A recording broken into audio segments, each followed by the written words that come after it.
Hola y bienvenidos de nuevo a Dukascopy TV. Soy Ben Jones. Hay muchos datos contradictorios en estos momentos en el mercado, así que Alan Maximek hablará con nosotros para discutir dónde debe enfocarse el inversionista. Alan, gracias por su participación.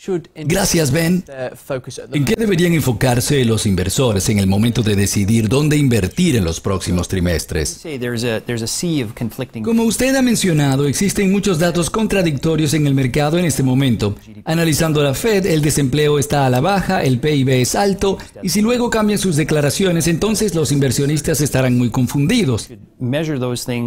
Lo que puedo decir con certeza es que usted debe apegarse a los datos de alta fiabilidad y olvidar el resto. El resto es ruido, básicamente, y es difícil tomar esa decisión. Sin embargo, los inversores lo deben hacer. Los datos están definitivamente tomando una tendencia que no acontecía desde hace un año, por lo que esta es una buena noticia. Sin embargo, hay datos contradictorios por ahí, entonces yo le diría a los inversionistas que se centren en los datos más relevantes, ignoren el resto. ¿En qué mediciones deben enfocarse y por qué? Deben centrarse en lo que es más relevante para el inversor y el tipo de retorno que pueden esperar de sus inversiones. Hablo de ganancias, obviamente, valoración y correlaciones es lo más importante. Acabamos de finalizar los rendimientos del segundo trimestre. En Estados Unidos, las ganancias derivadas de la venta de acciones, que es el número de empresas que superaron las expectativas del mercado para el Standard & Poor's, están en un máximo de 5 años. Y esto es una noticia muy buena. Las empresas están teniendo un gran desempeño. Ahora, otro punto importante es analizar cómo se obtuvieron estos logros. Se obtuvieron mediante el aumento de ingresos y no reduciendo costos. Es una buena señal para la economía. Finalmente, en Europa, de manera sorprendente, a pesar de que hemos oído un montón de malas noticias sobre el continente, los rendimientos tuvieron una mejor proporción en relación a los últimos 3 trimestres. Incluso en Europa, donde las ventas fueron decepcionantes, todavía hay esperanza.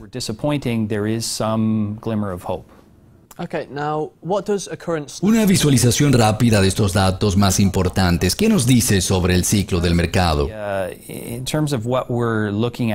En términos de lo que estamos analizando ahora, las calificaciones del Standard & Poor's se están discutiendo constantemente. Algunos piensan que son baratas, algunos justas y otros que son caras. Y eso realmente depende de qué percepciones del mercado y de la economía se tomen en consideración.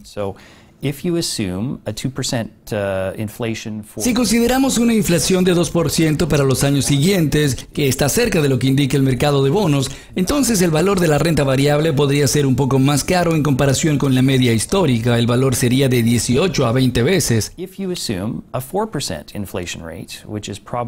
Si se tiene en cuenta una inflación de 4%, que es más probable una vez que la Fed deje de intervenir en el mercado de bonos del Tesoro, luego podríamos ver calificaciones que serían históricamente bajas y estaríamos alrededor de un rendimiento de 16 a 18 veces. No se puede decir por regla general que es barato o caro. Hay que tomar miles de cosas en consideración y lo estamos haciendo. Finalmente, el último elemento que se debe analizar, teniendo en cuenta la crisis económica en Estados Unidos, es saber cuáles fueron las correlaciones de los diferentes sectores en el Standard & Poor's 500. En el momento del apogeo de la crisis, teníamos una mentalidad binaria, con o sin riesgo, y prácticamente casi todo fue vendido cuando las personas tenían miedo, y todo fue comprado cuando tenían una sensación positiva de la economía.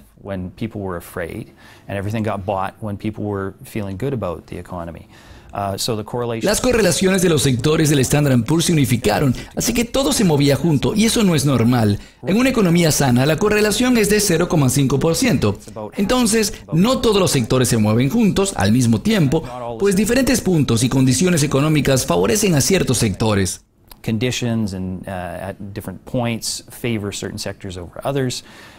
Ahora las correlaciones están cerca de 0,75%, así que estamos a mitad de camino entre 1 y 0,5. Yo diría que estamos en camino a la normalización. En resumen, el progreso de los rendimientos, las ganancias de renta variable, las correlaciones de activos, todo esto nos dice que vamos a tener por lo menos un par de años de un mercado de renta variable al alza. Teniendo en cuenta el estado actual del mercado, ¿qué espera para el resto de 2014 y cómo deben posicionarse los inversores? Los inversores deben invertir en acciones cíclicas estadounidenses, especialmente en sectores como salud, tecnología e incluso en algunos sectores financieros que mostraron una recuperación fuerte y están creciendo de nuevo.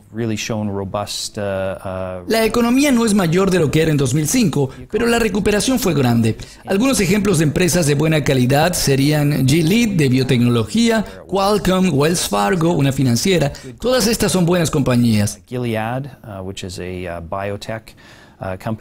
En cuanto a la renta variable europea, debemos buscar las que están siendo negociadas a precios muy bajos y que diversifican planes globales y con poca exposición a la situación en Rusia por causa de las tensiones geopolíticas. Algunos ejemplos serían Volkswagen, Sanofi o SAP. Básicamente, los inversores deben seguir invirtiendo en empresas de calidad, aquellas que muestran informes de crecimiento en sectores cíclicos, mientras la economía mundial sigue mejorando y las correlaciones sectoriales caen. Deben estar conscientes de sobrevaluación en ciertas partes del mercado. As the global economy continues to heal and sectoral correlations fall, they should be mindful of overvaluations in certain parts of the market. Fantastic. Alan, una vez más, gracias por su participación. Gracias. Gracias por ver nuestro programa. Continúen en Dukascopy TV, ya que ofreceremos más actualizaciones y entrevistas exclusivas.